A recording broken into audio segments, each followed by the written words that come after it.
Man, listen, all I gotta do is say the words Carmelo Anthony, and there's already people in the chat angry, mad, All I have to do is say Austin Metcalf, and there's already a big wave of responses. This case has a lot of public interest, man, and I feel like there's a lot of mainstream media that tries to avoid this very case for whatever reason it may be, right?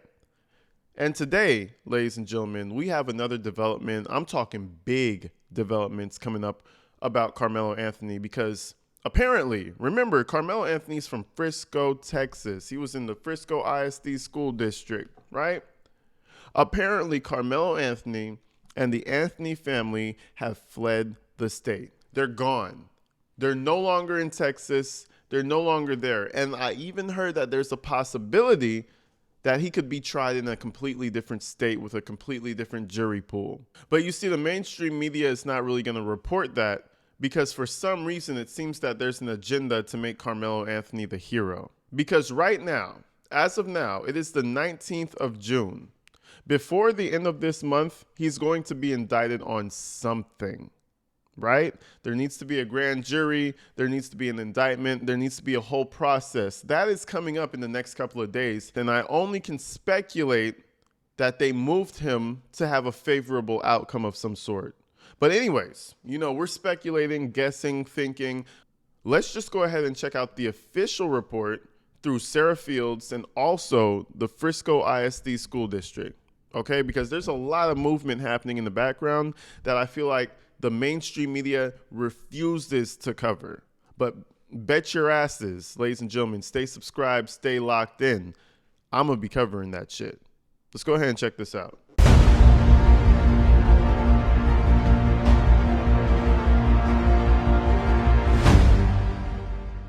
So we got Sarah Fields on the scene, ladies and gentlemen. Fun fact, my grandmother's last name is Fields. You know what I mean? So shout out the Fieldses out there. But anyways, so she cuts to the chase right away and lets you know what's going on, okay? So the whole moving out of state situation, I believe Carmelo Anthony's dad moved to Texas from another state, and that's the state that they're moving back to, okay? But we're going to get to that a little bit later.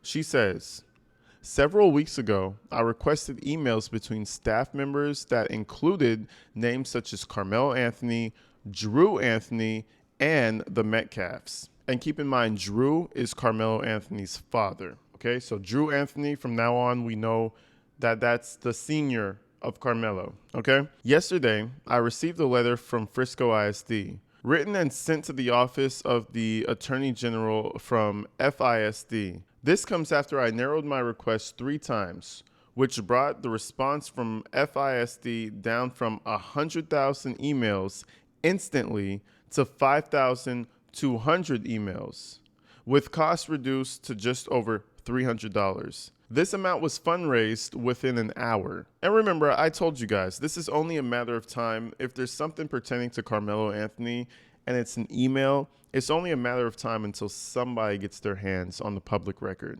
and it's all going to spill out to the public. So, this is to be expected.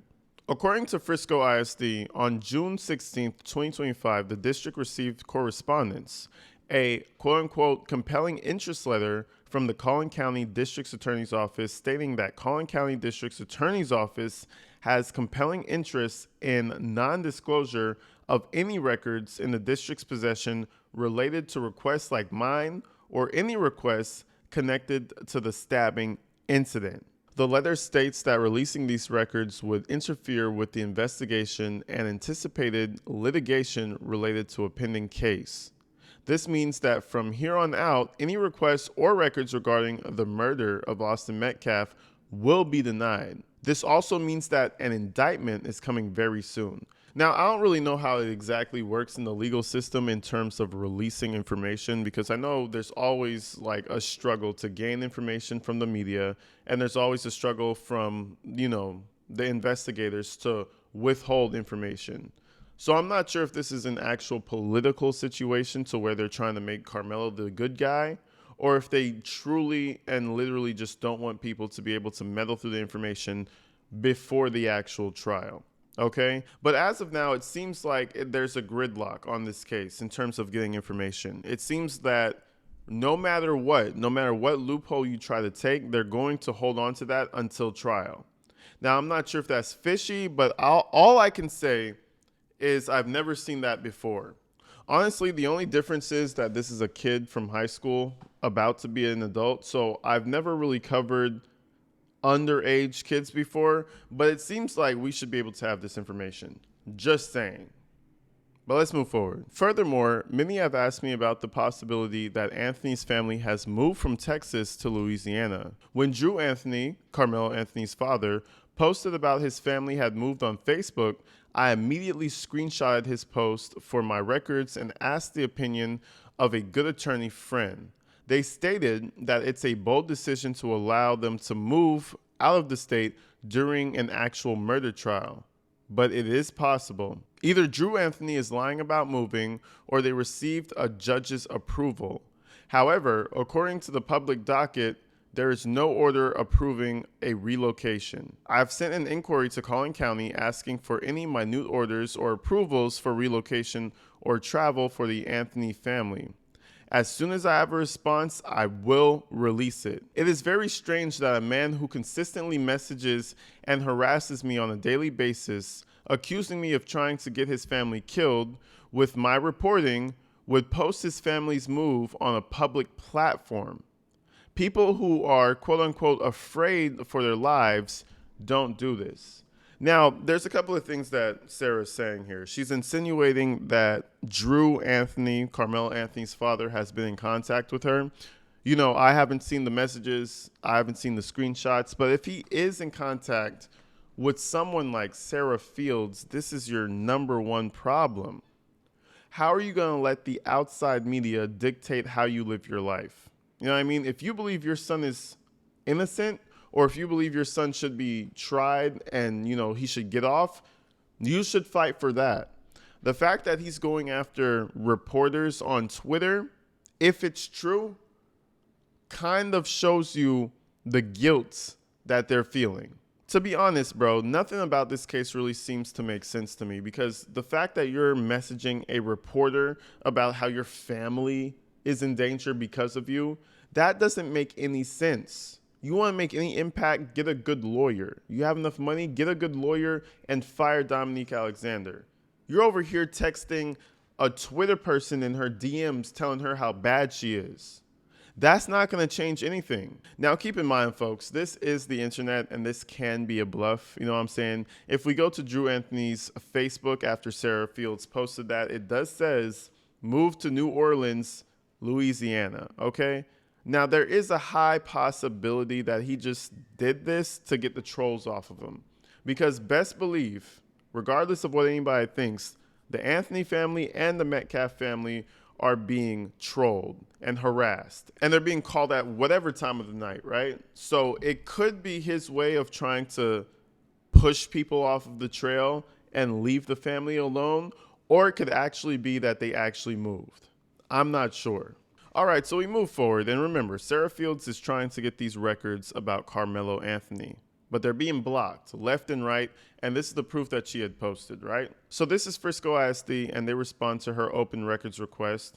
It says, response to public information request from Sarah Fields to the Frisco Independent School District dated April 27th, 2025, with clarification received on May 14th, 2025. This letter is written on behalf of the Frisco Independent School District, Frisco ISD, or the district.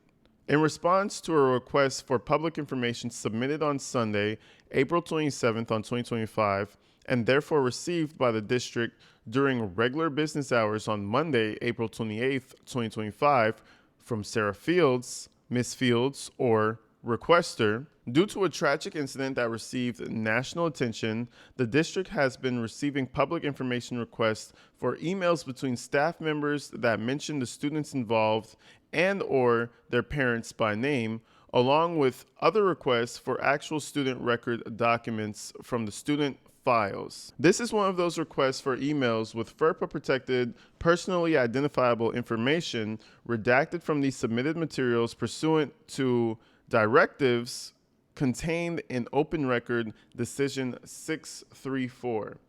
The district is seeking an Attorney General opinion regarding Ms. Fields' request for the following information. Honestly, in other words, I feel like they've never really experienced a situation like this, to where they have an influx of people trying to get information, and now they have to make sure that the kids' information isn't released.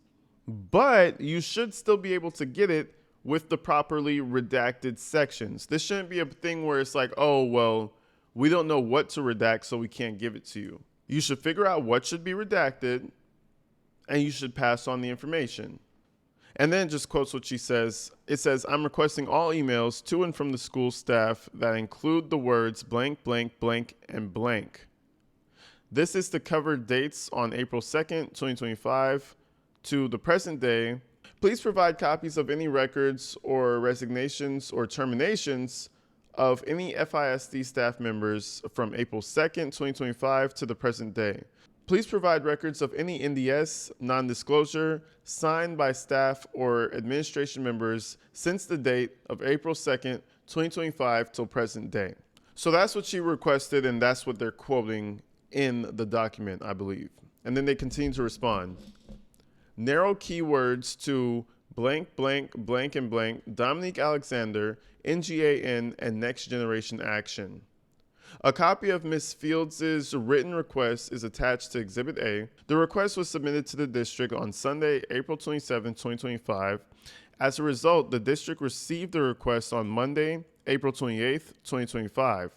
Responsive records were released in response to Part 2 and 3 of Mrs. Fields' request. The district sent 2 requests to narrow to Ms. Fields on May 10, 2025 and May 14, 2025 due to the fact that the email search as initially requested pulled over 100,000 emails. Ms. Fields' first request, the narrowing of the time frame, and the email search then pulled over 80,000 emails. The district determined that the search term blank was pulling every email to and from or naming anyone with blank. So I think they're talking about the Anthony last name. So she wanted everything to do with Anthony, and she got too much. So they're trying to refine the search for her. So the second request to narrowly clarify was sent to Ms. Fields. See Exhibit A. Ms. Fields then requested to the district's second request to narrowly clarify on Wednesday, May 14th, 2025. See Exhibit A. So basically, I think this is the whole Anthony name. She's using the last name Anthony, but it starts to pull everything from every database. And let's just be honest. I'm pretty sure the school district knew what she was actually looking for, but they're giving her these little hurdles, right? Oh, we can't find it because there's too many names. We can't find it because of this. We can't find it because of that.